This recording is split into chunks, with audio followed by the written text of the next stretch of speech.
My name is David, and I'm a regional manager for a pharmaceutical sales company, and I'm here to share with you a situation that I faced in my role as manager.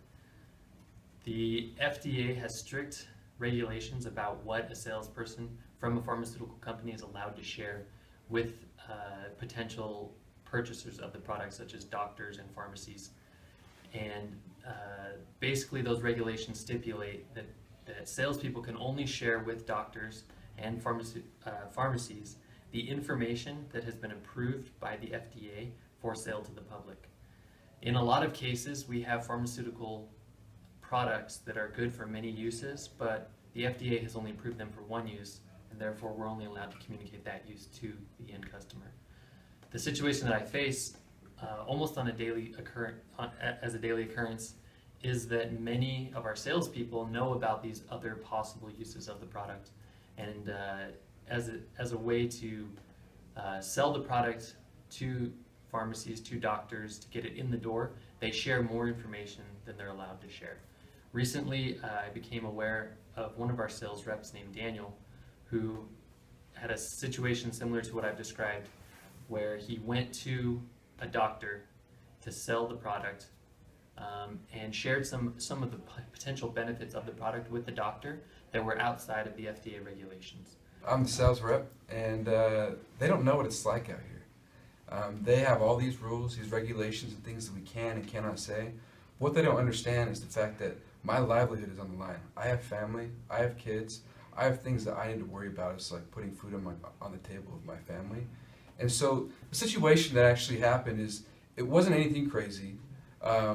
The evidence is there. We've been doing a lot of diligence. There's not a lot of harm in me saying what we're saying. We're going to come out with the information in a week or two. It's not that big of a deal. So this happens all the time. I'm competing on a daily basis with other reps from other companies.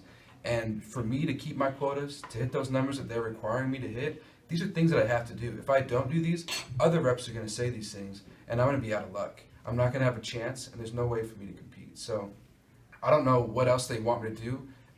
They need to put more tools in my hands and enable me to do more things if they want me to hit the sales quotas they've actually set for me. Did he say that? Really? Man, well, yeah, I understand he's in a tough spot, but look at where I'm coming from. I'm the manager, right?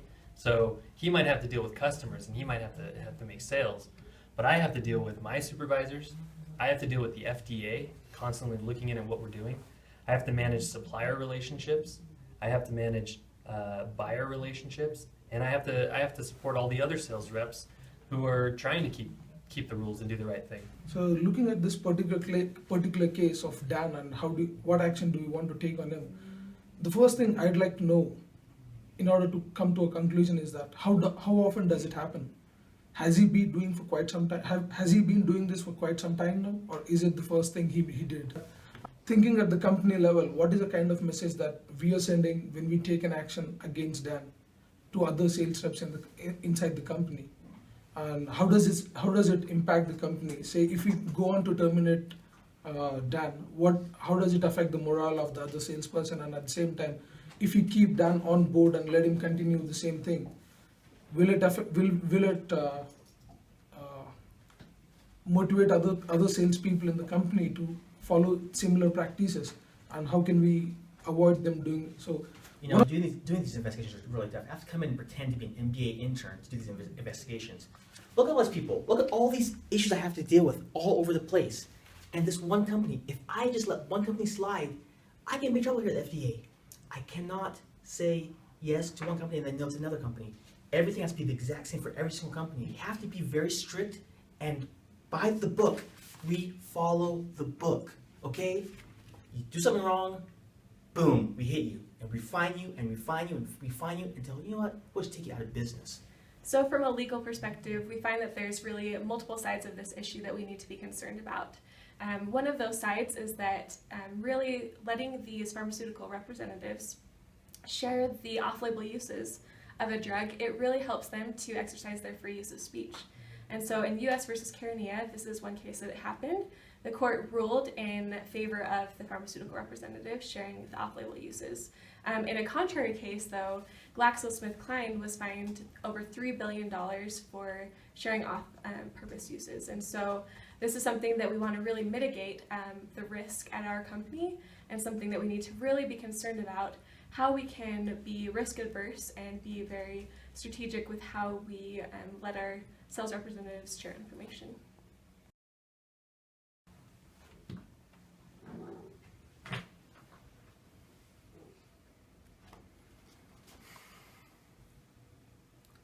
What would Kant do? That's the question I've been asking myself. We have the situation with Daniel, and he's a top performer in our company. But what is the right thing for us to do? Do we need to make an example of him to show that justice will come to those who make unethical decisions? Or do we accept what he's doing as commonplace and we say, we'd be happy for anybody to do it given their situation? Then there's also the ethics of care, which I've considered. Who do we have a responsibility for? Is it our salespeople? Is it our customers? Is it the FDA? When it comes down to it, from the analysis that I've done myself, recommendations I've received from our SAGE, consultations I've had with our legal department, I think the best course of action for this situation is to reprimand Daniel for his actions, give him a strike on his record, but really, is it only his fault, or is the company at fault as well? And so another step I think we're going to take as a company is to better prepare our salespeople with the information they can and cannot share, better training. How do you approach a doctor who wants more information but you're not able to give it to them? And then also provide resources for our salespeople when they have situations that they face, that they can come back to the management and gain some support in that ethical situation. So it's a tough situation, not only for me, not only for the company, not only for Daniel, but in general in the industry. But I think this is going to be the best way to handle it.